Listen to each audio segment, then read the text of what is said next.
What's up, guys? It's Will from TekBeatTV, bringing to you a iPhone 4 case review, and that is the Otterbox Commuter Series for the iPhone 4. First off, I'd like to thank Otterbox for sending me this out for review. This is their Commuter Series case. As you can see, it is not, this is like the, they have 3 in their line for iPhone 4. They've got the Defender series, the Commuter, and the Impact. And essentially, as you go down, the protection goes from maximum, middle, to probably like the least, right? So this is the middle of the line, right, for protection. Essentially, it's 2 components. It's got a soft silicone type shell in the inside and then a hard shell on the outside, kind of like a skeletal frame. Very similar to, if you've ever seen the Capsule Neo series from Switch Easy, it's very similar to that. It's a 2-piece component.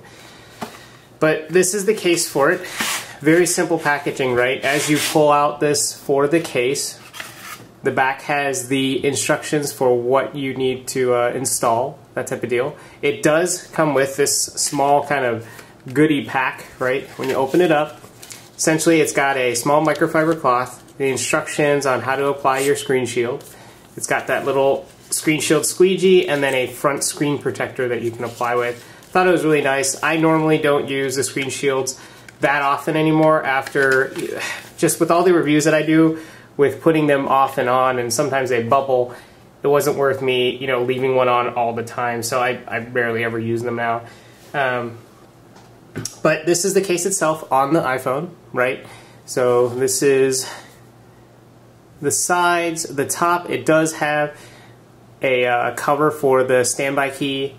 It's got this little plug that goes into the headphone jack. It does leave an opening for the microphone, the secondary mic on the phone, which is great. These are the sides. It leaves a nice area for you to switch, vibrate, and on-off on the actual phone itself. And here's the volume buttons. Perfect, no issues, no stuck keys or anything. There is a cover for the 30-pin jack, as you can see. It's a little flap that you can just pull open and reveals the jack itself, right? Closes back in. It's kind of nice. Keeps some dust from getting in there. The speakers and microphone are completely exposed, which is great because there's no disturbance or interference with noise coming out of this case. It does have a lay-on-the-table design, as you can see, so you can put it on the back. It's not as bulky as the Otterbox Defender series, of course, because it won't have that maximum amount of protection everywhere. You do have the exposed screen other than the screen protector that goes on the phone itself. After taking a look at this case, I actually like this more so than the Otterbox Defender, only because it's about the right size or limit where I would use a phone on a daily basis. The Otterbox Defender, while it is a quality case and great, for my purposes, I don't need something that bulky, and I don't go, hiking as much or super high rugged situations where I would need that much protection. This Commuter Series seems to me to be the best kind of balance between protection and minimal bulk, right? It's not like an Incipio Feather, but it also provides better protection than a Feather or a Snap case would provide.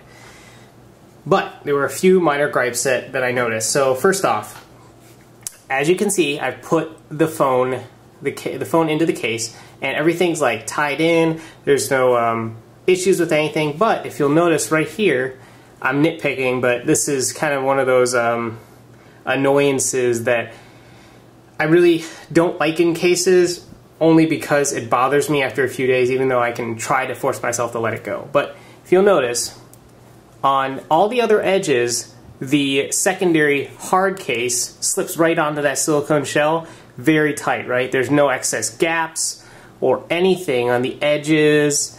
See, both these clipped on perfectly. And this right side, great. It's completely flush and there's no issues. But, so let's hope this zoom works. If you'll notice, there's this little bit of a gap right there that doesn't seem to go away no matter what I do with the case. And I followed the directions completely right. Should have been no stretching. This happened right out of the box, where I would have hoped that it would have been easy enough to put on, but also tight enough that I shouldn't have this little gap that's exposed right there. Most likely this is probably a manufacturing issue due to the fact that this was a sample that was sent out to me, so hoping this is kind of a one-off issue, but I'll let Otterbox know about this, that I experienced it. That was really the only gripe I had about this phone. Another nitpick is it does not come with a back screen shield, right?